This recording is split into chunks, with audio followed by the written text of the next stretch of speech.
Now, let's talk about just social media and the stupid TikTok thing. Because I know when you go on a date, and again, listen, '05, there was no Facebook. I think Twitter was just starting. Like, there's nothing really back in '05. Yeah. And so when now you're going to go on a date with somebody or you're dating someone, you go onto their Facebook page or whatever, what are the things people should and should not be doing on their pages to sort of maintain, I don't even know, not to, to sort of remain attractive or to draw that guy in or that girl in or whatever? What are you checking out Facebook pages for a job interview, Will? Well, and that's what I was just going to say. And that's actually a very good point because people for job, like employers are looking at people's social media for the exact same reason. And I believe that both men and women should or could assess their partners in a similar way, depending on what you're looking for. If you are at an age where you are ready to create a commitment that you want to look for a husband or a wife that is going to be the mother or father of your children, you want to know what you're getting into.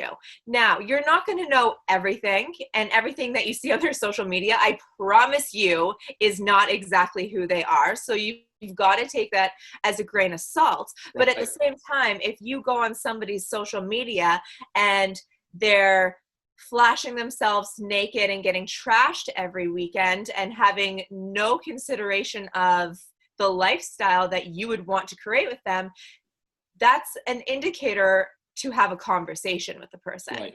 Is this something that you're trying to portray because you're trying to attract something else for a purpose? Okay. Or is this who you are? And is that going to be in alignment with what I'm trying to create with you? It's not coming from a place of judging that person. You're judging them as your partner. This is a partner, not just a person. So it's not like you're better or worse than this, but you're seeing if that person is in alignment with what you are trying to create. So the self-awareness comes into what you're putting out there as well. If you are at a time in your life where you're like, I want to meet my husband or my wife or significant other, whatever way that looks for you, when you look at your social media, knowing that this is part of your resume, is that going to attract what you want it to? And you now get to choose what you put on that. And be open for that other person to ask you questions about that. Because I believe dating should be, sorry, Dan, I believe dating should be sort of like, like an employer looking for somebody. Like my background is in HR. No. I know. That's just me. Ridiculous. It's different. It depends. There's different intentions. So if you look at my social media, it is very much designed around my business. Right. I don't do a ton of personal stuff on my social media. There is some, of course, because I want you to get to know me, the face behind all of that. Right. But for somebody that was looking to date me, I would want them to look at my social media, get an idea of what I'm passionate about, but then also really engage in who I am and what it looks like in my real life. Just because I am an expert in intimacy and talking about relationships doesn't mean that I'm perfect at them. Right.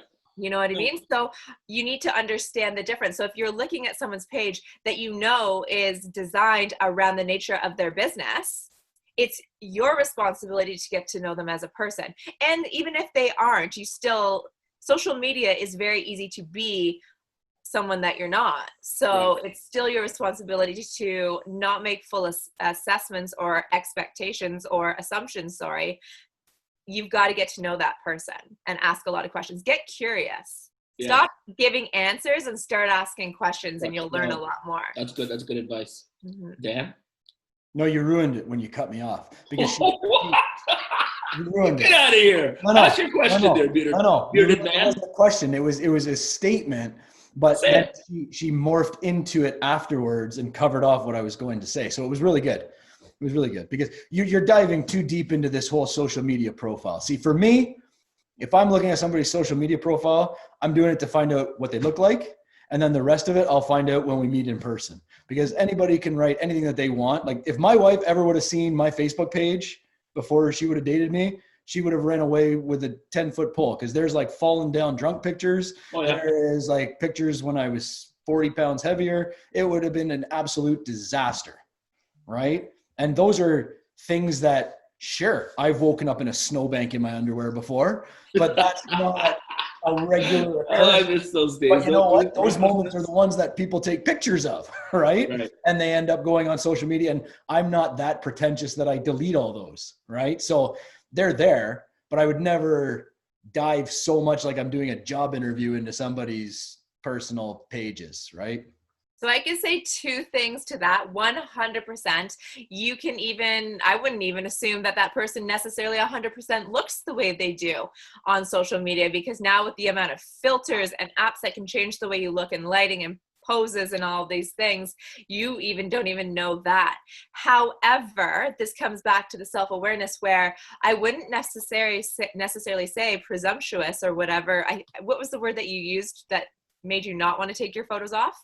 I don't know. That was like a thesaurus word that I pulled out. Stickler. Pretentious. Pretentious. Thank you. There you go. So I don't think it makes somebody pretentious. I think it makes somebody self-aware. If I was knowing that I was going to utilize my social media to get more dates, I personally would not keep pictures of me trashing a snowbank in my panties. Okay, fair point. But that's Did you say panties, Dad? Listen, that's a very fair point and very valid. I'm not talking about using it specifically to try to get dates. Like I'm talking about just going around your everyday life, and then all of a sudden somebody's like, I wonder what this guy's like or this girl's like, and they check out your profile, right? Like that's two totally, I'm talking more Facebook, although I was told the other day that I'm ridiculously old because I use Facebook. It's TikTok, right? That's it. But again, I've never been on that, so I don't know. Makes no sense to me. But it was utterly ridiculous.